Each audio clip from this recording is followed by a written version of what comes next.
Jane Eyre by Charlotte Brontë. Chapter 2. I resisted all the way, a new thing for me, and a circumstance which greatly strengthened the bad opinion Bessy and Miss Abbot were disposed to entertain of me.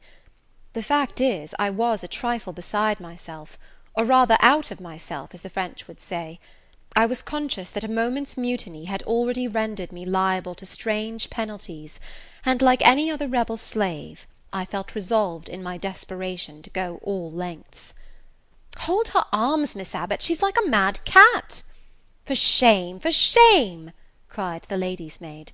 "What shocking conduct, Miss Eyre, to strike a young gentleman, your benefactress's son, your young master!" "Master? How is he my master? Am I a servant?" "No, you are less than a servant, for you do nothing for your keep. There, sit down, and think over your wickedness." They had got me by this time into the apartment indicated by Mrs. Reed, and had thrust me upon a stool. My impulse was to rise from it like a spring. Their two pair of hands arrested me instantly. "If you don't sit still, you must be tied down," said Bessy. "Miss Abbot, lend me your garters, she would break mine directly." Miss Abbot turned to divest a stout leg of the necessary ligature. This preparation for bonds, and the additional ignominy it inferred, took a little of the excitement out of me. "Don't take them off," I cried. "I will not stir." In guarantee whereof I attached myself to my seat by my hands. "Mind you don't," said Bessy; and when she had ascertained that I was really subsiding, she loosened her hold of me. Then she and Miss Abbot stood with folded arms, looking darkly and doubtfully on my face, as incredulous of my sanity. "She never did so before," at last said Bessy, turning to Abigail. "But it was always in her," was the reply. "I've told Missis often my opinion about the child, and Missis agreed with me. She's an underhand little thing. I never saw a girl of her age with so much cover." Bessy answered not, but ere long addressing me, she said, "You ought to be aware, miss, that you are under obligations to Mrs. Reed. She keeps you. If she were to turn you off, you would have to go to the poor-house." I had nothing to say to these words. They were not new to me. My very first recollections of existence included hints of the same kind. This reproach of my dependence had become a vague sing-song in my ear, very painful and crushing, but only half intelligible. Miss Abbot joined in. "And you ought not to think yourself on an equality with the Mrs. Reed and Master Reed, because Missis kindly allows you to be brought up with them. They will have a great deal of money, and you will have none. It is your place to be humble, and to try to make yourself agreeable to them." "What we tell you is for your good," added Bessy, in no harsh voice. "You should try to be useful and pleasant, then perhaps you would have a home here. But if you become passionate and rude, Missis will send you away, I am sure." "Besides," said Miss Abbot, "God will punish her. He might strike her dead in the midst of her tantrums, and then where would she go? Come, Bessy, we will leave her. I wouldn't have her heart for anything. Say your prayers, Miss Eyre, when you are by yourself, for if you don't repent, something bad might be permitted to come down the chimney and fetch you away." They went, shutting the door, and locking it behind them. The Red Room was a square chamber, very seldom slept in, I might say never, indeed, unless when a chance influx of visitors at Gateshead Hall rendered it necessary to turn to account all the accommodation it contained. Yet it was one of the largest and stateliest chambers in the mansion. A bed supported on massive pillars of mahogany, hung with curtains of deep red damask, stood out like a tabernacle in the centre. The two large windows, with their blinds always drawn down, were half shrouded in festoons and falls of similar drapery. The carpet was red. The table at the foot of the bed was covered with a crimson cloth. The walls were a soft fawn colour with a blush of pink in it. The wardrobe, the toilet table, the chairs were of darkly polished old mahogany. Out of these deep surrounding shades rose high, and glared white, the piled-up mattresses and pillows of the bed, spread with a snowy Marseille counterpane. Scarcely less prominent was an ample cushioned easy-chair near the head of the bed, also white, with a footstool before it, and looking, as I thought, like a pale throne. This room was chill, because it seldom had a fire. It was silent, because remote from the nursery and kitchen; solemn, because it was known to be so seldom entered. The housemaid alone came here on Saturdays, to wipe from the mirrors and the furniture a week's quiet dust; and Mrs. Reed herself, at far intervals, visited it to review the contents of a certain secret drawer in the wardrobe, where were stored divers parchments, her jewel casket, and a miniature of her deceased husband; and in those last words lies the secret of the Red Room, the spell which kept it so lonely in spite of its grandeur. Mr. Reed had been dead 9 years. It was in this chamber he breathed his last. Here he lay in state; hence his coffin was borne by the undertaker's men; and since that day a sense of dreary consecration had guarded it from frequent intrusion. My seat, to which Bessie and the bitter Miss Abbot had left me riveted, was a low ottoman near the marble chimney-piece. The bed rose before me. To my right hand there was the high dark wardrobe, with subdued broken reflections varying the gloss of its panels. To my left were muffled windows; a great looking-glass between them repeated the vacant majesty of the bed and room. I was not quite sure whether they had locked the door, and when I dared move I got up and went to see. Alas! yes, no jail was ever more secure. Returning, I had to cross before the looking-glass. My fascinated glance involuntarily explored the depth it revealed. All looked colder and darker in that visionary hollow than in reality; and the strange little figure there gazing at me, with a white face and arms specking the gloom, and glittering eyes of fear moving where all else was still, had the effect of a real spirit. I thought it like one of the tiny phantoms, half fairy, half imp, Bessie's evening stories represented as coming out of lone ferny dells and moors, and appearing before the eyes of belated travellers. I returned to my stool. Superstition was with me at that moment, but it was not yet her hour for complete victory. My blood was still warm; the mood of the revolted slave was still bracing me with its bitter vigour. I had to stem a rapid rush of retrospective thought before I quailed to the dismal present. All John Reed's violent tyrannies, all his sister's proud indifference, all his mother's aversion, all the servants' partiality, turned up in my disturbed mind like a dark deposit in a turbid well. Why was I always suffering, always browbeaten, always accused, for ever condemned? Why could I never please?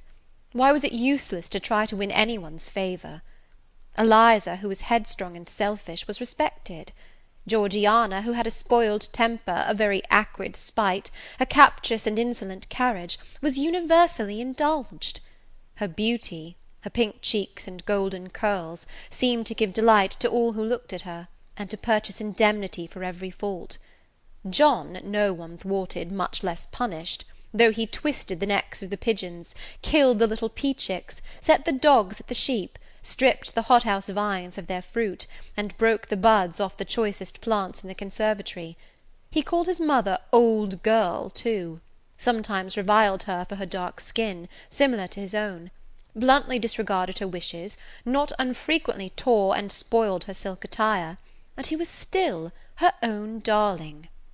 I dared commit no fault; I strove to fulfil every duty, and I was termed naughty and tiresome, sullen and sneaking, from morning to noon, and from noon to night. My head still ached and bled with the blow and fall I had received. No one had reproved John for wantonly striking me, and because I had turned against him to avert farther irrational violence, I was loaded with general opprobrium.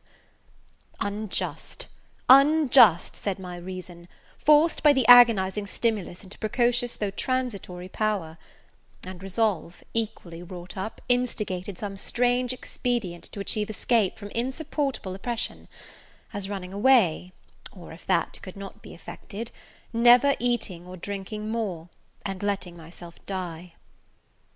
What a consternation of soul was mine that dreary afternoon! How all my brain was in tumult, and all my heart in insurrection! Yet in what darkness, what dense ignorance, was the mental battle fought! I could not answer the ceaseless inward question, why I thus suffered, now at the distance of, I will not say how many years. I see it clearly. I was at discord in Gateshead Hall. I was like nobody there. I had nothing in harmony with Mrs. Reed or her children, or her chosen vassalage. If they did not love me, in fact, as little did I love them. They were not bound to regard with affection a thing that could not sympathize with one amongst them, a heterogeneous thing, opposed to them in temperament, in capacity, in propensities, a useless thing, incapable of serving their interest or adding to their pleasure, a noxious thing, cherishing the germs of indignation at their treatment, of contempt of their judgment. I know that had I been a sanguine, brilliant, careless, exacting, handsome, romping child, though equally dependent and friendless, Mrs. Reed would have endured my presence more complacently. Her children would have entertained for me more of the cordiality of fellow feeling, the servants would have been less prone to make me the scapegoat of the nursery. Daylight began to forsake the Red Room. It was past 4 o'clock, and the beclouded afternoon was tending to drear twilight. I heard the rain still beating continuously on the staircase window, and the wind howling in the grove behind the hall. I grew by degrees cold as a stone, and then my courage sank. My habitual mood of humiliation, self-doubt, forlorn depression, fell damp on the embers of my decaying ire. All said I was wicked, and perhaps I might be so. What thought had I been but just conceiving of starving myself to death? That certainly was a crime, and was I fit to die? Or was the vault under the chancel of Gateshead Church an inviting bourne? In such vault, I had been told, did Mr. Reed lie buried, and, led by this thought to recall his idea, I dwelt on it with gathering dread. I could not remember him, but I knew that he was my own uncle, my mother's brother, that he had taken me when a parentless infant to his home, and that in his last moments he had required a promise of Mrs. Reed that she would rear and maintain me as one of her own children. Mrs. Reed probably considered she had kept this promise, and so she had, I dare say, as well as her nature would permit her. But how could she really like an interloper not of her race, and unconnected with her, after her husband's death, by any tie? It must have been most irksome to find herself bound by a hard-wrung pledge to stand in the stead of a parent to a strange child she could not love, and see an uncongenial alien permanently intruded on her own family group. A singular notion dawned upon me. I doubted not, never doubted, that if Mr. Reed had been alive he would have treated me kindly, and now, as I sat looking at the white bed and overshadowed walls, occasionally also turning a fascinated eye towards the dimly gleaming mirror, I began to recall what I had heard of dead men, troubled in their graves by the violation of their last wishes, revisiting the earth to punish the perjured and avenge the oppressed, and I thought Mr. Reed's spirit, harassed by the wrongs of his sister's child, might quit its abode, whether in the church vault or in the unknown world of the departed, and rise before me in this chamber. I wiped my tears and hushed my sobs, fearful lest any sign of violent grief might waken a preternatural voice to comfort me, or elicit from the gloom some haloed face, bending over me with strange pity. This idea, consolatory in theory, I felt would be terrible if realized. With all my might I endeavoured to stifle it, I endeavoured to be firm.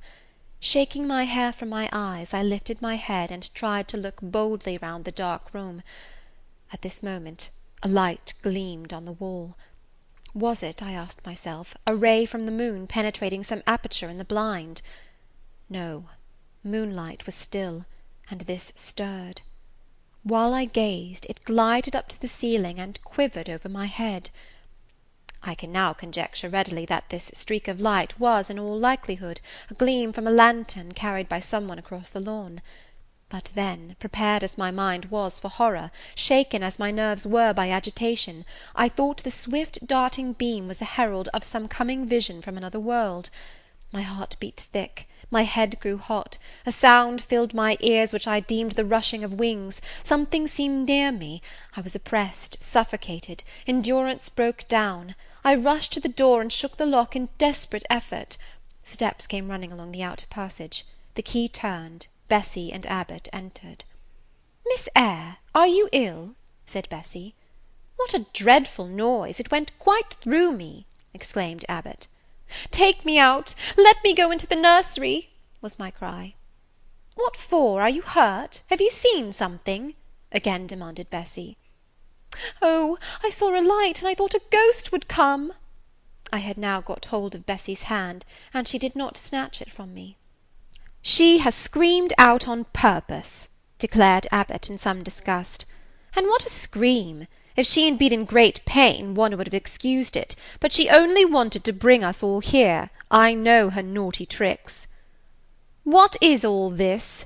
demanded another voice peremptorily, and Mrs. Reed came along the corridor, her cap flying wide, her gown rustling stormily. "Abbot and Bessie, I believe I gave orders that Jane Eyre should be left in the Red Room till I came to her myself." "Miss Jane screamed so loud, mum," pleaded Bessie. "Let her go," was the only answer. "Loose Bessie's hand, child. You cannot succeed in getting out by these means, be assured. I abhor artifice, particularly in children. It is my duty to show you that tricks will not answer. You will now stay here an hour longer, and it is only on condition of perfect submission and stillness that I shall liberate you then." "Oh, aunt, have pity! Forgive me! I cannot endure it! Let me be punished some other way! I shall be killed if—" "Silence! This violence is all most repulsive." And so, no doubt, she felt it. I was a precocious actress in her eyes. She sincerely looked on me as a compound of virulent passions, mean spirit, and dangerous duplicity. Bessie and Abbot having retreated, Mrs. Reed, impatient of my now frantic anguish and wild sobs, abruptly thrust me back and locked me in without further parley. I heard her sweeping away, and soon after she was gone, I suppose I had a species of fit. Unconsciousness closed the scene. End of Chapter 2.